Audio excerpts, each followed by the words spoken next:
I hope that Africa can take a note, and I hope that South Africa can take a note from the brave leadership that we've seen in the Sahel region of Africa. People like Captain Ibrahim Traore, Mr. Chiani in Niger, people who are fighting for true sovereignty.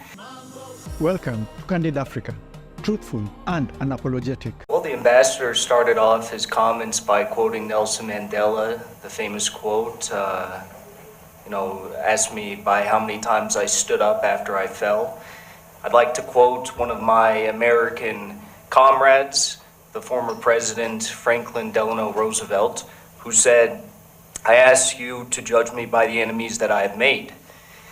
When you look at Russia and you look at Africa, it's no part of their own doing, but the enemies that have been made in both Africa and Russia are enemies of humanity. It's the West, the collective West, and it's not the Western civilization, people like me, it's people who sit in the White House and who sit in the deep state, as we call it. Now, there may have been a change of guard in Washington, D.C. just past week, but there's not a change of heart, there's not a change of soul.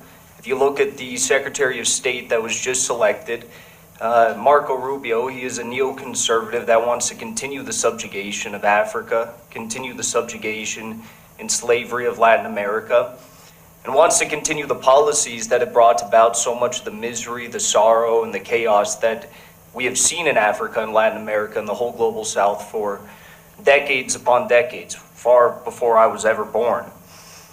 I hope that Africa can take a note, and I hope that South Africa can take a note from the brave leadership that we've seen in the Sahel region of Africa. People like Captain Ibrahim Traore, Mr. Chiani in Niger, people who are fighting for true sovereignty and who understand that humanity and war are equals, that war is just about being human, and that if you're not willing to threaten everything for the collective existence of your civilization, then you have no dignity, you have no honor at all.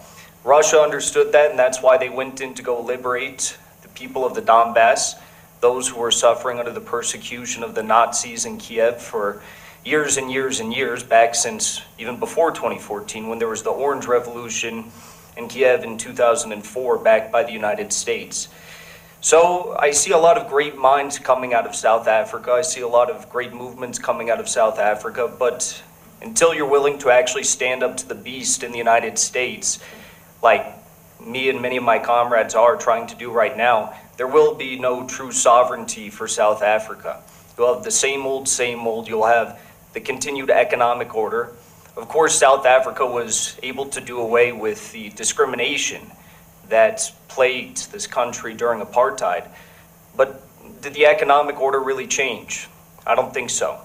And until South Africa is willing to truly stand up to the West and, absolve itself of its past political mistakes, there will be no true sovereignty. So from America, I say many of us love you. We appreciate the struggle that you're all fighting for. We see it as a continued struggle that we fought for in 1776. If I were to draw on the history of China and the history of Iran and Korea and Russia, there's one bottom line determining factor with all of them.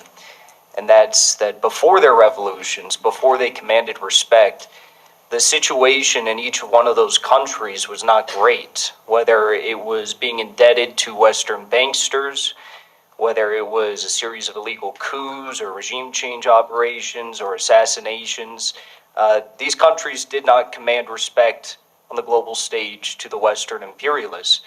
That's the same problem that Africa is facing today. There is no respect that is commanded to the imperialists except for the Nuke Confederation in Mali and Niger and Burkina Faso. And we've seen Russia come in and help secure the region against the US-backed threats from Al-Qaeda and other terrorist groups. But ultimately, I think that Africa needs to learn from China, from Korea, from Iran, and from Russia, who first had these beautiful revolutions that commanded the respect. Then they developed their militaries, they developed nuclear bombs, they developed all these sorts of things, and then they built their economies. We're sitting here and we're talking about being in the United Nations, having a rotating seat in the United Nations Security Council. We're talking about the economic plans of Africa in the future, new currencies, African Union. All of that doesn't mean a whole lot if the West is going to come in and trample all over you. What good is a seat at the United Nations if they're not going to listen to you? The United States has to listen to China. They have to listen to Russia because China and Russia have a bunch of nuclear bombs that are already pointed at every Western city. Now, of course, I support Africa having nuclear bombs. I understand we're far away from that, and maybe it's a bit controversial to say that. But what I think we also need to understand is that Africans are dealing with the same issues that the American citizens are dealing with under our own regime.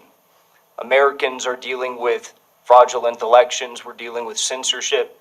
We're dealing with the monopoly of land and private capital. And until Americans and Africans are able to command respect, then there really is no future for either of our peoples. Ultimately, to sum up, I want to bring in the point of Ukraine as well, because Ukraine did something very interesting recently. Zelensky realizes that the front line in Ukraine is collapsing. The Russians are moving in. So what did he do? He threatened the ability for Ukraine to be able to develop nuclear bombs. He said, Ukraine can develop a nuclear bomb in several weeks. And then everyone got very worried about that. I think the West needs to get very worried about the potential for Africa to assert its own sovereignty and command respect in the same way that we're seeing in the new Confederation states, but all across Africa. And maybe it only starts with one or two nations, but that's exactly what we saw with Iran and Syria. And now look at the United States proxy of Israel.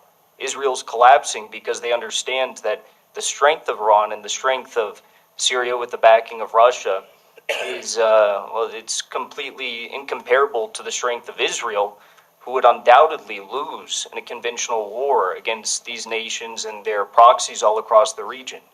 So I think the question of military power is extremely important, and it actually comes before the question of economic power or trade routes or currencies or any of these things. So I hope to see more bold leadership, even in the case of Niger.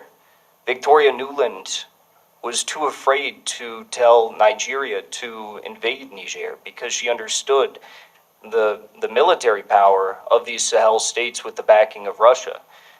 They wanted to do an ECOWAS invasion, and with the intervention of Russia and China and the military backing in the Sahel states, they understood in the United States that this was a no-go, that they couldn't do it. So I hope in my lifetime, I'll end here, that we'll see a nuclear Africa. We're already seeing Russia. Rosatom is talking about bringing nuclear reactors into Burkina Faso, but I hope one day it's nuclear bombs. There we have it. That has been our candid speech for today.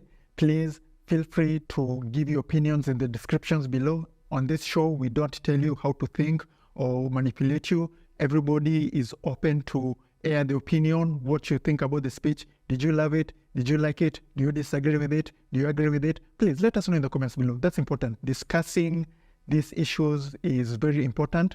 So with that said, please make sure to like, subscribe, and hit the notification bell. Share this video with friends and family. It's the best way for YouTube to spread this video further, okay? So it's been me, Mikey Mushi from Tunacheki. And always remember, Africa is watching.